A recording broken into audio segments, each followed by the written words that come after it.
we at the Quint have been following your reportage, and what you are, putting across in the public domain is actually quite worrisome, despite the assurances given by Taliban leadership in their first press conference.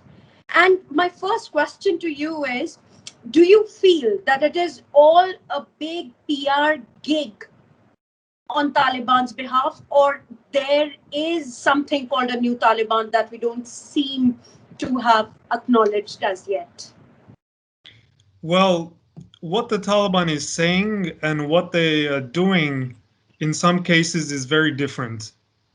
The Taliban has said that they will grant amnesty, a blanket amnesty to everyone. But we have got disturbing reports from Kabul of Taliban fighters going door to door, ransacking people's houses, searching people's houses, confiscating or destroying personal documents, and also confiscating mobile phones. And for foreign governments or NGOs. And while on the streets of Kabul, we are seeing a life returning to normality, but what we don't see is the extreme terror that is among people, because people are so scared. And what we don't see on the cameras of the international media is what is happening behind the scenes. And that is the Taliban creating a lot of fear among the population. Right. And do you feel that that fear is also percolating to the representatives of world media? I think the Taliban has been very careful in how it portrays itself. It is at pains to show itself as a more moderate force. It is allowing even female journalists, mainly foreign journalists, to granting them interviews, allowing them to go to different locations in Kabul. But it seems to me at this point that because the world's focus is on Kabul, that the Taliban is trying to portray an image that we have changed, that we are no longer the brutal militant group that has killed tens of thousands of Afghans for the past 20 years. But I also want to say this important point is that outside of Kabul, where there is no media attention, the story is extremely different. In the provinces, in other cities outside of Kabul, we are getting very disturbing reports of summary executions, of killings of former government officials, former soldiers, former militia men and police. And this has been well documented in the Kandahar province, but we are also receiving reports from other places like Ghazni in the southeast, like Helmand in the south, in Herat in the west. So what the Taliban is saying and what they are doing is two very different things. Right. And why do you think that the world is actually quite eager to accept that there is a moderate Taliban now? There is something called the new Taliban, because the response that the press conference garnered yesterday, almost immediately from across the world, was like, okay, let's give Taliban a chance. Why do you think that may be happening? Well, the Taliban has been very smart because it is telling the world what it wants to hear. And the world wants to hear that they will respect women's rights, that they will respect independent media. And because of the situation there, the humanitarian catastrophe that's unfolding there, and also because foreign governments have been culpable in the chaos that's happening in Kabul, I think perhaps some are eager to give the Taliban a chance. And we should allow the Taliban, if there are moderate forces coming to the fore, and if there is some changes in the Taliban, to show. But I think it's too early to take their words. I think they need to show actions. And what we've seen from their actions, current actions outside of Kabul, is very different from what they're saying to the public and to the world. Right. The other question that bothers me is that this narrative that the entire country was won over by Taliban with minimal resistance from people and even government forces, it actually shows that people are in favor of Taliban taking over Afghanistan. How true is that? That's not true at all. The Taliban has very, very little support, popular support in Afghanistan. The reason for the collapse of the Afghan security forces and the government as a whole is a more complex question, because part of it is down to Ashraf Ghani's government. Ashraf Ghani was an extremely unpopular and polarizing force and leader who basically undermined the war effort and sowed more divisions among the country. But just as much, if not more, has been the US actions.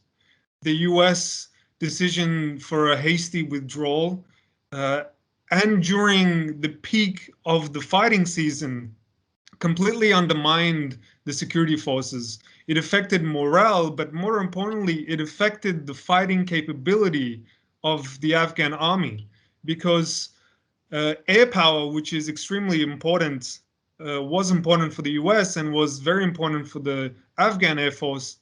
It became a non-issue because the Afghan Air Force was dependent on foreign contractors, thousands of them, who all left Kabul.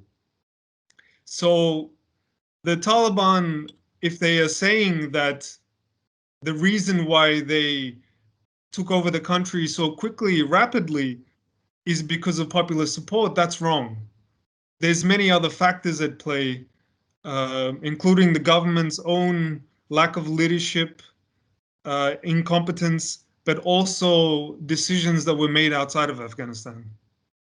The other thing that I want to ask you is the question of Sharia imposition on Afghanistan. Now, as we know that Afghanistan is just a conglomeration of multiple tribes that live their lives according to their separate codes, and to a world that now sees constitution and democracy as a given. And I'm talking about where you are at the moment and where I'm sitting in New Delhi. We take democracy for granted, but we also realize that tribes have their own codes. So there are people who are arguing that the tribal codes are way brutal than the imposition of Sharia.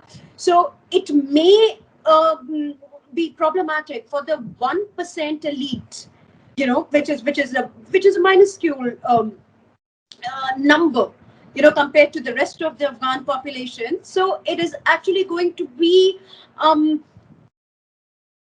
moderate. I don't know what words to use here, because we are only talking in relative terms. So do you feel that understanding is anywhere close to what the reality is? If I understood your question correctly, the thing is that Afghanistan, even now, because a new government hasn't been established, it is an Islamic republic. Mm-hmm. No laws can, under the current constitution, can violate Islam. And so when the Taliban says Sharia law and Islamic law, Afghanistan is already an Islamic country, obviously with religious minorities. But everyone is wondering what the Taliban's Islamic values or laws, or what their interpretation of them are.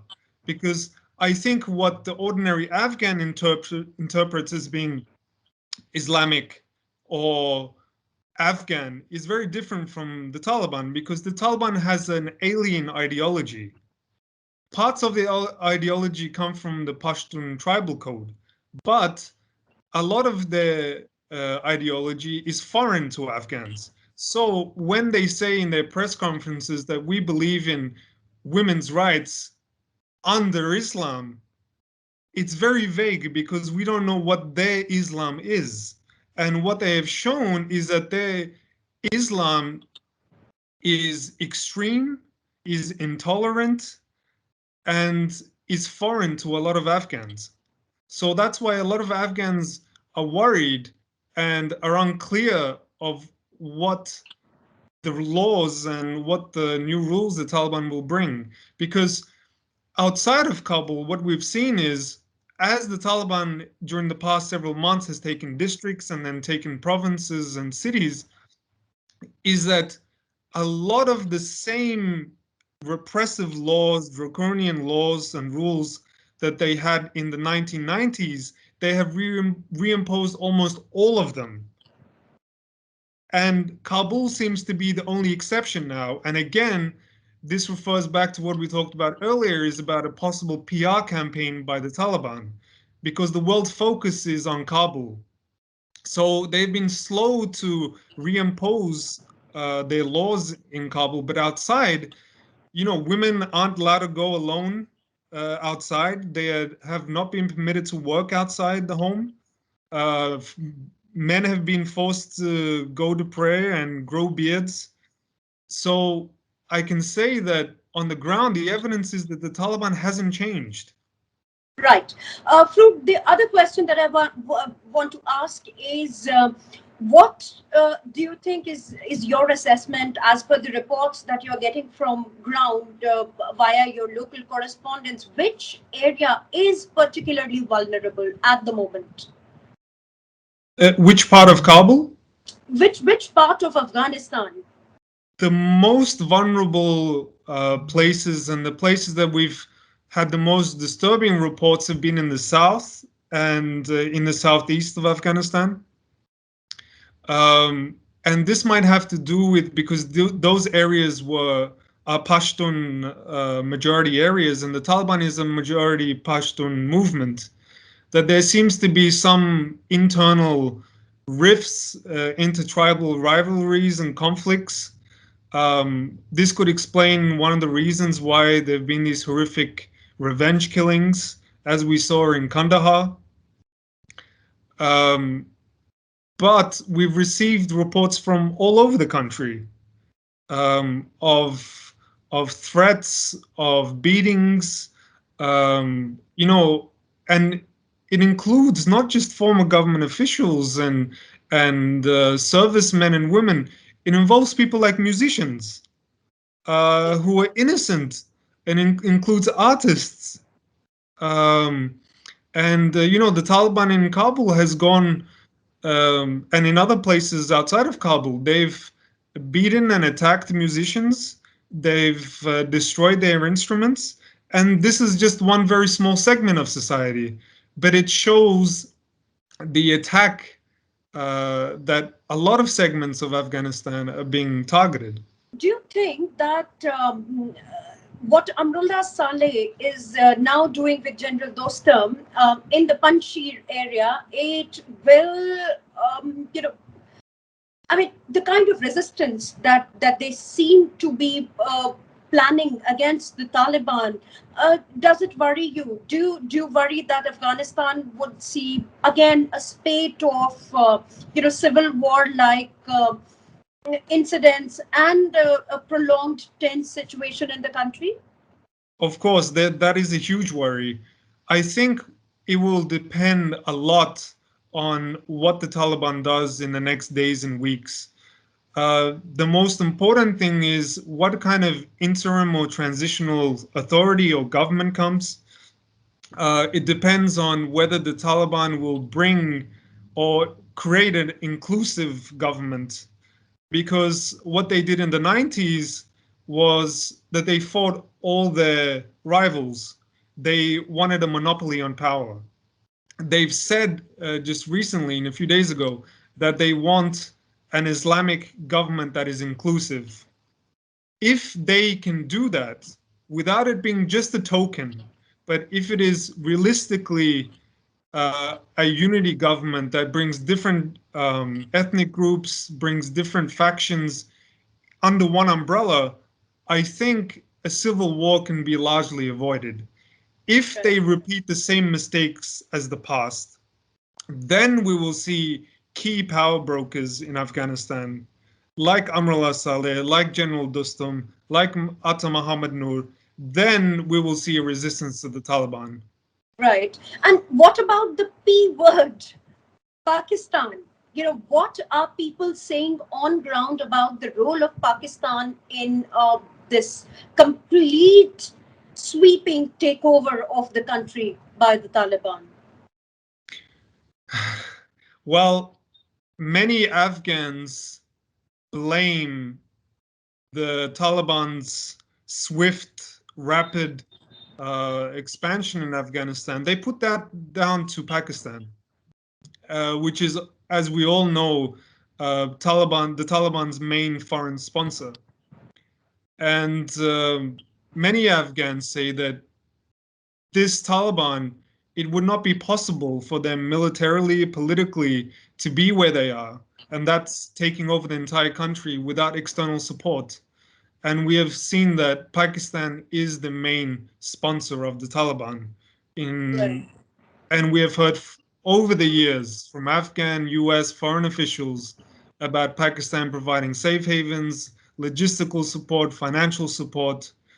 So Pakistan has had a large role, according to Afghans, in Right. the events of the past week. Right. What about India? Are the regular Afghan people disappointed, or are they all right with what India has been doing and what the assurances of all the help and support that have now come from the Indian government? Is it enough, or do Afghan people feel let down by us? Afghans being they feel let down by a lot of foreign countries. India is just one among them, but European countries, the United States, because many of these countries promised to evacuate Afghans who had worked with them, that whose lives were in danger, but the process has been extremely slow, and those people are in extreme danger, and that is disappointment, a feeling of abandonment. I can tell you what's happening at Kabul airport, because in Kabul airport, the Taliban has set up checkpoints at the entrance of the airport. And there's thousands of Afghans who have visas to India, to Turkey, to the United States, to European countries, but they are unable to board evacuation flights. A lot of these evacuation flights are actually leaving almost empty. In some cases, Afghans are going through, but in a lot of cases, many Afghans cannot even enter the airport. At times, the Taliban is violent, not allowing them to go. There's also Afghans without travel documents who are going to the airport and creating chaos as well. So I think what a lot of foreign governments, including India, need to do is they need to clear a safe passage for Afghans to actually go on these evacuation flights and then to travel to India, to Europe, to safety, because that's currently not happening. Thousands of people are stranded. Right. Now let's talk about the horrendous scenes that the world witnessed coming in from uh, the airport in Kabul. I was personally, quite. I don't know. I'm ambiguous about my feelings, whether I felt relieved or whether it was wonderment.